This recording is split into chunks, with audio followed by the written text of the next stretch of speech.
This happened last night. We're going to address this first. Penn State loses Smith Vilbert to the transfer portal. The veteran, sixth year, I think it is, defensive end, 6'7", I don't know.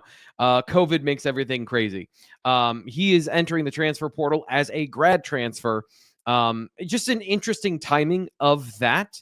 We discussed him on the show yesterday, and some of the plans for what he was going to be for the Penn State defensive line, which lost a lot of depth this past offseason, retaining those defensive ends. But some of the things we had been able to learn was the initial plan, at the very least, was that Vilbert was going to play defensive tackle for Penn State.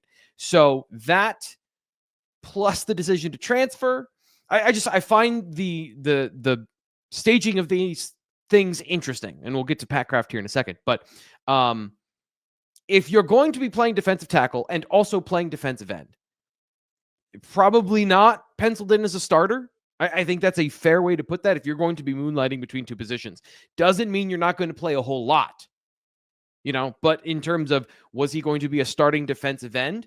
At least from my read of Jim Knowles' defense and the way he's operated at every stop that we've identified and observed, he's played pretty stringent positional definitions between defensive ends and defensive tackles. So if he's moonlighting between two positions on one side, probably was going to be the backup behind Denny Dennis-Sutton, and then probably a guy that plays at that defensive tackle position more regularly.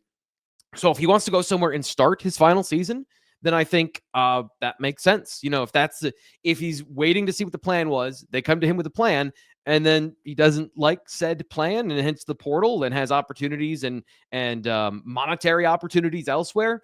I think that makes sense for a guy who's got one more shot to make it to the NFL and make an impression. And this is somebody, by the way, who James Franklin called like an NFL prospect. He was very high on Smith Vilbert in terms of the talent that he has and what he's able to do by putting on all that weight and the body type and the position flexibility he has. Very valuable in the NFL. Now, I don't know if he's going to make it to the NFL. I don't know where he's going to land, but those are some things that I think are going into this conversation in this process for Smith Vilbert. So off the top, Penn State losing Smith Vilbert to the transfer portal. The impact at Penn State, the defensive end room, it's all TBD right now. That's the problem, is there's a lot of decisions that have to happen. There's a lot of things that have to play out for Penn State in terms of what are they going to incorporate from Jim Knowles' defense? How are they going to assess all of these things and then put them into order from positions and then play style? Because if you have just defensive ends, it's a very different conversation than if you have a field boundary designation and where those players are going to play. So, I think Penn State has enough players that they can fill out those roles, but it's going to lean then on a lot of redshirt freshmen. Max Granville and Jalen Harvey, step on up. Like, this is going to be a part of the conversation now, is it's going to be a youth movement at defensive end. Now, here's what Pat Kraft had to say earlier this week. And I thought it was interesting how he mentioned Abdul Carter before getting into other things when it came to the training. And yes, I think you got to be in the world that when you lose someone to the NFL, you lose someone as dynamic as Abdul Carter. That is really hard to replace. You got to go backfill. You got to create depth. You lose, you got injuries, you have different things. So that's where the portal, I think, comes into play. But you really got to evaluate that. We all know we need wide receiver help. So we got to go find one. I think we have some really good ones in the building, but everyone knows, like, it's not a secret. So you go find that. To the point I'm trying to make here, the conversation ended it with wide receiver with a very pregnant pause there. We need to go find one. But he also mentioned defensive end. I can't imagine that Penn State was blindsided by this decision yesterday, a day after Pat Kraft makes those comments.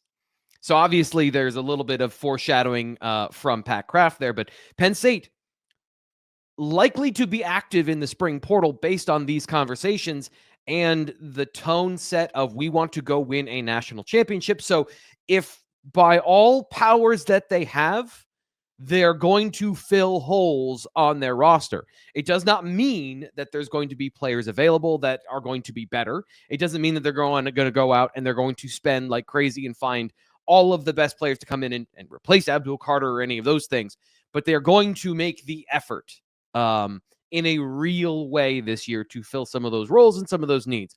So your favorite position, I think, is on the table for the depth chart.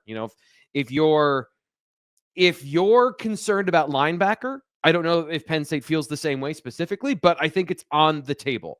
I want to see what you guys have to say here in the chat.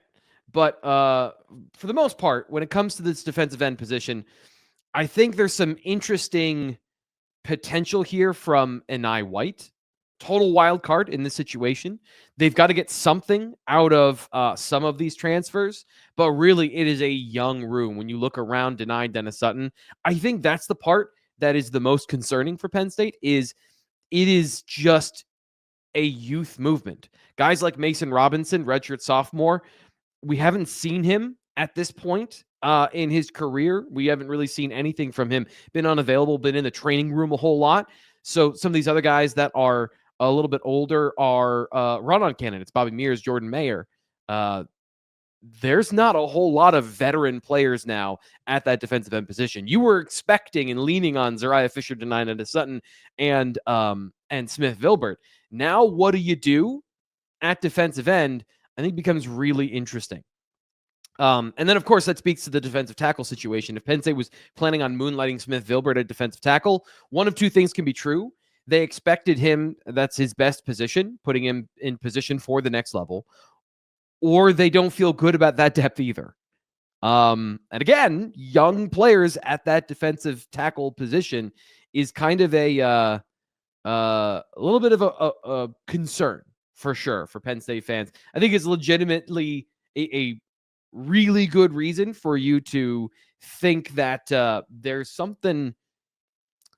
there's work still to be done on that part of the roster. Now, there's more depth at defensive tackle, believe it or not, that could contribute this upcoming season, just because the number of available players that are still on the roster. Ty Blanding and Alonzo Ford will be back at some point. And of course, Xavier Gilliam. All of those players have some experience, at least, and you've seen a little bit more of what they can do. So that's the situation right now with the transfer portal. I'm curious to see what else happens as we go through spring football. This won't be the last. We're not expecting a mass exodus, but I don't believe this will be the last player that leaves Penn State via the transfer portal this spring. Just don't know exactly how all of that is going to work out and when. But the timing of this, I think, is interesting in terms of winter workouts just started.